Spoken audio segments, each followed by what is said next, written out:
Hi and welcome to my channel. So today I decided to go back and do the Booktube Newbie Tag because when I created my introduction I didn't know that this tag existed, and now that I've been looking at other people's videos I noticed that a lot of people have completed this, and a lot of the questions that are being asked are things that I did not cover in my introduction video.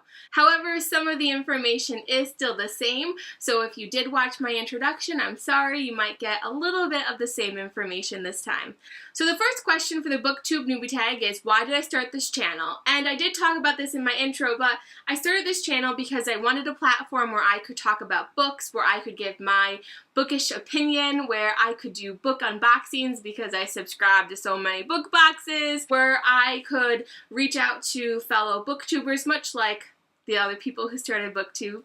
But I also wanted to have a different spin on it, where I also talked about books that I have in my classroom library, things that I'm recommending to my students, things that I'm teaching to my students, and just open up a platform for that. So not only do I want to reach out to the fellow booktubers, but I also want to reach out to my fellow educators. So the second question is, what can I bring to the Booktube community? Well, I think that I can bring an educational perspective to the Booktube community. I can talk about things that current teenagers are reading or things that maybe I should be teaching to them.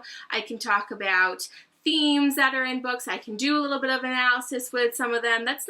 I don't typically sit down and read to analyze books. I sit down and read for entertainment. However, when appropriate, I will talk about what I got from a book. So I would just be bringing in a different perspective. I am not only talking about my opinion, but then also the opinions of my students, if they are enjoying books or not enjoying books, and then what I'm teaching. The third question is, what am I most excited for? Well, I'm excited to have a platform to talk about books. A lot of my family members are not avid readers, so I don't really have people that I talk to a lot about books. And my brother reads a few of the books that I have, but my other brother is like, wow, you're a weirdo for reading that much. And so because I don't have that, I don't have people that I can just go to and be like, oh my goodness, did you read this? And just talk about it, and I want that. I'm missing that in my life and I need it. So I'm really excited for that, but then I'm also excited to continue expanding my classroom library. At some point I will do a tour of my classroom library.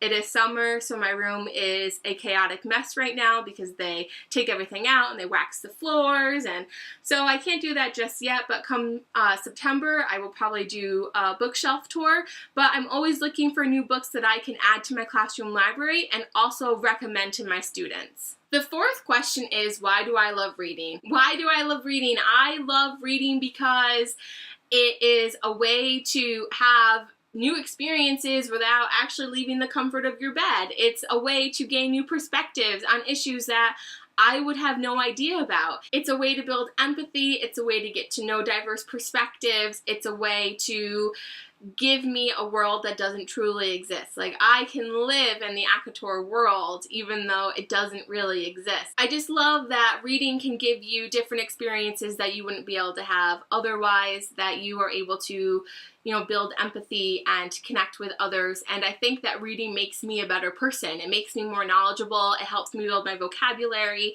It gives me diverse perspectives, and it also makes me stop and think, okay, well, this is how I perceived it, but this might not be how they perceived it. Especially in books that have multiple perspectives. You're going back and forth and you're able to see, okay, well, Johnny viewed it this way, but Susie viewed it that way. And I think that helps me not only as an educator, but as a parent, as a friend, as a daughter, as an aunt, as a girlfriend. I'm able to use books and the knowledge that I gain from books in my real life, and I think that's really important. The fifth question is, what series got you into reading? I remember being a young child and going to the school library and picking up all of the Junie B. Jones books that I could. That's one of the first series that I remember really getting into. From there, I loved The Magic Tree House. I loved Goosebumps. I eventually got into the Harry Potter series when that was released, although my brother was always allowed to read the books first. My mother, for some reason, always gave him those books first. It would drive me crazy because it would take him weeks to get through the book, whereas I could get through the book in like 2 days.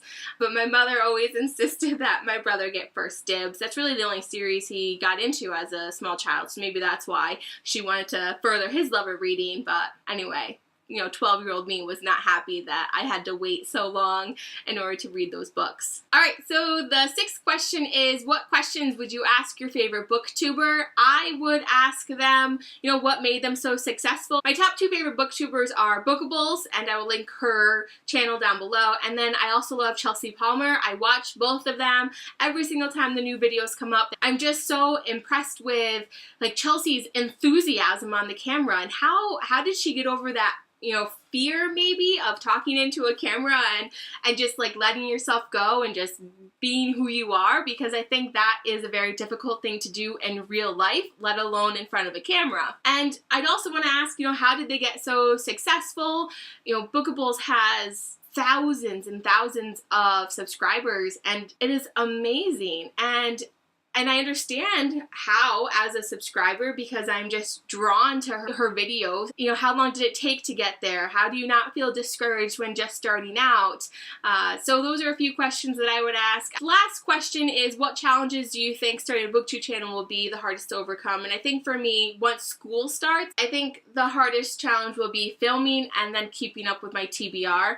I am not only a teacher, but I am a mother. I have a 5-year-old son, and he keeps me very busy. He will be entering 1st grade this year. That, I think, once school starts, it will be a challenge for me. I know that I won't be able to read 8 to 10 books each month as I have been during the summer. I'll have to cut back because I have other priorities. However, I would like to still read at least 5, so that will be a goal for me.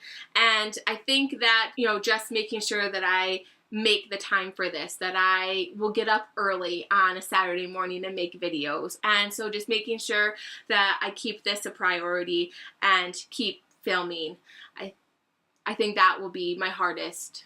It's just fitting it in because life is so busy, as everyone knows. So thank you for watching this video. I hoped this video helped you get to know me a little bit better and where I'm coming from and my life and why I wanted to start. If you have any other questions for me, feel free to leave it in the comments and I will answer you. I will be back with another video soon, and as always, keep reading.